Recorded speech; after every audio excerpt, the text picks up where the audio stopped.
और अब आपको दिखाते हैं चुनाव को लेकर जी यूपी उत्तराखंड की खास पेशकश, चुनावी चाय आपकी राय। राजनीति पर चर्चा की चकल्लस सबसे ज्यादा चाय पर चर्चा के दौरान देखने को मिलती है और इसी कड़ी में जी यूपी उत्तराखंड का काफिला पहुंच चुका है सिद्धार्थनगर, जहां हमारे संवाददाता ने सिद्धार्थनगर की जनता से चुनाव को लेकर बात की और जानने की कोशिश की कि जनता क्या चाहती है।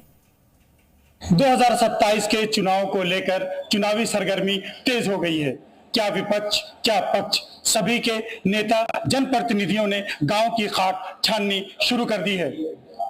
प्रबुद्ध जनता के मन में क्या है, चुनावी चाय आपकी राय, इस कार्यक्रम के माध्यम से हम ये जानने का प्रयास कर रहे हैं। इस वक्त मैं सिद्धार्थनगर जनपद मुख्यालय के एक रेस्टोरेंट में हूं। सिद्धार्थनगर की जनता की क्या राय है, सिद्धार्थनगर की जनता क्या सोचती है, आइए हम ये जानने का प्रयास करते हैं। सबसे पहले नमस्कार, मेरा नाम राजा मिश्रा है। जैसा चुनावी मुद्दे पर आप लोगों ने एक पहल शुरू किया है, वो बहुत ही सराहनीय है। सरकार अपने वे में एक बहुत अच्छा काम कर रही है। माननीय नरेंद्र मोदी जी ने जो संकल्प लिया है कि 2047 तक जब भारत 100 वर्ष का हो जाएगा, उस समय विकासशील से विकसित भारत बनाने का जो संकल्प लिया है, उसी क्षेत्र में नरेंद्र मोदी और भाजपा सरकार काम कर रही है लगातार। पर कहीं और बहुत सारे ऐसे अवरोध दिखने को मिलते हैं, कहीं रोड को लेकर के या विभिन्न प्रकार से बहुत सारे ऐसे अवरोध देखने को मिलते हैं, जिससे मन बहुत दुखी हो जाता है। पर सरकार लगातार ये प्रयत्न कर रही है कि हर क्षेत्र में युवाओं को आगे लाया जाए, चाहे रोजमर्रा की क्षेत्र हो या किसी भी प्रकार का क्षेत्र हो, उसमें युवाओं को आगे ला करके भारत को विकासशील से विकसित बनाने का काम किया जाए। चुनावी सरगर्मी तेज हो गई है, ऐसे में सिद्धार्थनगर जिले का क्या विकास हुआ, क्या अपेक्षाएं थी, क्या कहेंगे? 60% से ज्यादा युवा है जनपद सिद्धार्थनगर में। खासतौर पे देखा जाए तो उद्योग शून्य है जनपद अपना, और उद्योगों की आवश्यकता, कच्चे माल की जो यहाँ पे उत्पादन है पर्याप्त मात्रा में उपलब्ध है। खासतौर पे बेरोजगारों के लिए वोकेशनल सेंटर्स, इंजीनियरिंग कॉलेज बहुत पर्याप्त नहीं है, जिससे उनको बाहर ट्रैफिकिंग करना पड़ता है, पलायन करना पड़ता है।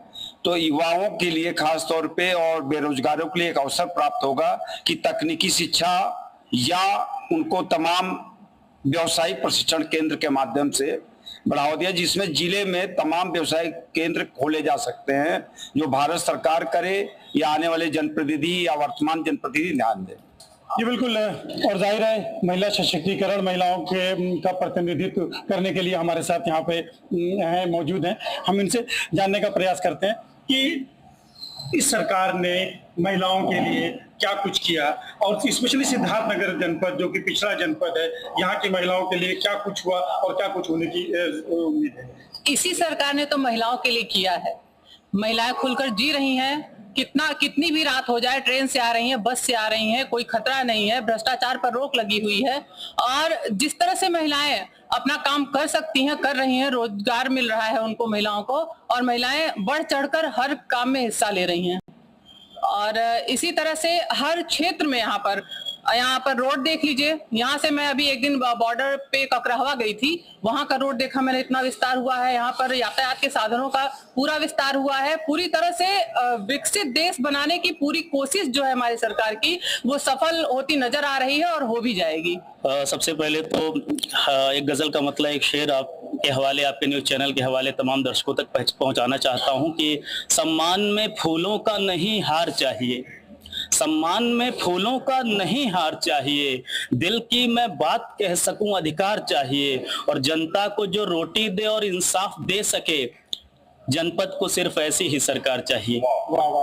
हम ये कहना चाहेंगे कि ये जो देश है लोकतंत्र की सबसे बड़ी ताकत है, और यहाँ पर हम लोग जो आशा करते हैं, जो उम्मीद करते हैं कि जो हमारी जो युवा पीढ़ी है, जो आज की नस्ल है, कई ऐसी चीजें जो आज अपने जनपद से निकलकर उनको दूर जाना पड़ता है, तमाम ऐसी सुविधाएं हैं जिससे वह वंचित है, तो उसके लिए भी जो सरकार रहे वो प्रयासरत रहे, ताकि आने वाले समय में हम लोग जिन सुविधाओं से वंचित हो जा रहे हैं और कहीं दूर दराज जा रहे हैं, बहुत सारे ऐसे अभिभावक हैं जिनके पास वो संसाधन उपलब्ध नहीं है, उतने सक्षम नहीं, उतने सबल नहीं है, तो वह भी अपने बच्चों को को, जो जहां से उनका भविष्य देख रहे हैं, वो उनकी आधारशिला को मजबूत कर सके, उनके उज्जवल भविष्य को यहाँ से भी एक उड़ान मिले, सफलता की ओर आगे बढ़े। बिल्कुल, इसको लेकर के सिद्धार्थनगर जिले में क्या संभावनाएं हैं और यहाँ के जनप्रतिनिधियों ने क्या किया, इस पे आपकी क्या राय है? देखिए, जो बेसिक और रटे रटाए मुद्दे होते हैं उस पे तो कोई भी आदमी अपनी राय दे सकता है। सड़कें बन रही हैं, स्कूल बन रहे हैं और डेवलपमेंट के और सारे काम हो रहे हैं, ये सब बातें तो ठीक है, ये सारी बातें की जा सकती हैं। एक सोसाइटी के तौर पे हम कहाँ खड़े हैं? आप मुझे बताइए कि जिस तरह से ये सरकार कम्युनल पॉलिटिक्स करती है, सबसे बड़ा मुद्दा सांप्रदायिकता होना चाहिए। वर्तमान समय में सबसे बड़ा मुद्दा सांप्रदायिकता है मेरे हिसाब से। आप इंजीनियर बन जाइए, आप डॉक्टर बन जाइए, आप बहुत बड़े साइंटिस्ट बन जाइए, अगर आप इंसान ही नहीं बन पा रहे हैं तो फिर क्या फायदा आपके डॉक्टर बनने का, आपके इंजीनियर बनने का, या आपके किसी भी फील्ड में एक बहुत अच्छे मुकाम पे जाने का, जब आप एक ह्यूमन बीइंग अच्छा नहीं बन पा रहे हैं। और ह्यूमन बीइंग बनने के लिए सरकार को एक ऐसा एटमॉस्फेयर देना चाहिए अपने जनता को कि जिसमें वो स्वतंत्र रूप से अपनी बात कह सके। आप देखिए, फौरन मुकदमे होते हैं सरकार के खिलाफ, आप कुछ कह दीजिए, फौरन मुकदमे होते हैं। हम लोग जुडिशरी के आदमी हैं, देख रहे हैं किस तरह से वन साइडेड मुकदमे लादे जा रहे हैं पब्लिक पे, जो सरकार के खिलाफ। आप अगर सरकार से सवाल पूछना बंद कर देंगे भाई, तो किस बात की डेमोक्रेसी? फिर डेमोक्रेसी पे बात क्यों हो रही है? लोग वोट क्यों दे रहे हैं, काहे दे रहे हैं? तो सवाल ये है कि हम एक सोसाइटी के तौर पर फेल हो चुके हैं। ये गवर्नमेंट पूरी तरह पूरे हिंदुस्तान में फेल हो चुकी है। तो जब हिंदुस्तान में फेल हो गई है, यूपी स्टेट में फेल हो गई है, तो सिद्धार्थनगर में भी फेल हो गई है। बिल्कुल, हम इसमें मतलब हम सिद्धार्थनगर जिले की हम बात करते हैं। सिद्धार्थनगर जिले में क्या जो उम्मीद थी जनता को, उस तरह से क्या यहाँ पे विकास हुआ? अगर हम सिद्धार्थनगर मुख्यालय की बात करते हैं तो सिद्धार्थनगर मुख्यालय पे बहुत से ऐसे चीज़ों का भी हुआ है, काम हुआ है। जैसे मेन यहाँ पानी का समस्या बहुत ज़्यादा था, बरसात आती थी तो समस्या ज़्यादा हो जाती थी। हमारे वहाँ एक खजूरिया रोड था, उस पे लोग घुटने भर के पानी से जाते थे। हमारे जो प्रेजेंट टाइम के नगर पालिका अध्यक्ष हैं श्री गोविंद माधव जी के नेतृत्व में उस सड़क को इस तरीके से बनाया गया है कि आज एक पानी का जर्रा वहाँ नहीं रहता है। इसी तरीके से अगर देखा जाए जिला रोड का, मेडिकल कॉलेज वाले रोड का, तो वहाँ भी रोड और लाइट की सुविधा अच्छी खासी दी गई है। नौगढ़ रेलवे स्टेशन देख लिया जाए, और तो और गली मोहल्ले की जो छोटी बड़ी नालियां हैं उसे डायरेक्ट गोविंद माधव जी के नेतृत्व में बड़े नाले से, सड़क के जो बड़ा नाला है उस नाले से कनेक्ट किया जा रहा है। और बरसात की समस्या से अपना मुख्यालय इस समय शून्य के बराबरी पे है। तो आपको क्या लगता है कि स्वास्थ्य और शिक्षा के क्षेत्र में हमारे जिले में, हमारे जनपद में कितनी तरक्की और क्या कुछ होना भी आपके हिसाब से और चाहिए? क्या जनप्रतिनिधि इस पे खड़े उतरे हैं? नहीं, ये डेवलपमेंट तो हुआ है काफ़ी कुछ स्वास्थ्य के लिए तमाम व्यवस्थाएं, लेकिन अभी बहुत भी मूलभूत चीज़ें बाकी हैं जो कि होनी चाहिए। अब जैसे एक ट्रामा सेंटर ढंग का यहाँ पर नहीं है, कोई एक्सीडेंटल वो होता है, कहीं पर कोई व्यवस्था नहीं है। छोटे मोटे ही अस्पताल हैं और जिला अस्पताल वगैरह में भी वो व्यवस्था नहीं है। और शिक्षा के संबंध में भी और भी डेवलपमेंट होना चाहिए। काम तो शिक्षा के क्षेत्र में हुए हैं, जाहिर है। यहाँ पे यूनिवर्सिटी, यहाँ पे सिद्धार्थ यूनिवर्सिटी आई, यहाँ पे आपका मेडिकल कॉलेज आया, तो आपको नहीं लगता मतलब कि यहाँ पे शिक्षा के क्षेत्र में काफी काम हुआ है? शिक्षा के क्षेत्र में जो काम हुआ है, काम तो हुआ है, लेकिन जिस तरह होना चाहिए, शिक्षा पास करने के बाद उससे कुछ आगे बढ़ना चाहिए। जैसे कुछ ऐसे कोर्स हो, टेक्निकल कोर्स हो, मैनेजमेंट कोर्स हो, इस सब कोर्स में बहुत पीछे है। इस तरह का हमें नजर नहीं आता। यहाँ पर जो है, चलिए मेडिकल कॉलेज है, एक अलग चीज़ है, मेडिकल कॉलेज बन गया या आपका जो है डिस्ट्रिक्ट हॉस्पिटल है, लेकिन मेन चीज़ होती है कि बच्चा जब वहाँ से पास आउट करता है, पास आउट करने के बाद उससे क्या करना चाहिए। MBA है, मैनेजमेंट कोर्स है या फिर टेक्निकल कोर्स है, इस कोर्स के मामले में बहुत पीछे भी है, बहुत पीछे है। जैसे चीजें निकल के आ रही हैं, काम हुए हैं, कुछ लोगों के हिसाब से नहीं काम हुए हैं। आपको क्या लगता है कि सिद्धार्थनगर जिले में क्या कुछ हुआ है और किस चीज की जरूरत? मुझे तो लगता है सर कि जिले में कोई काम नहीं हुआ है।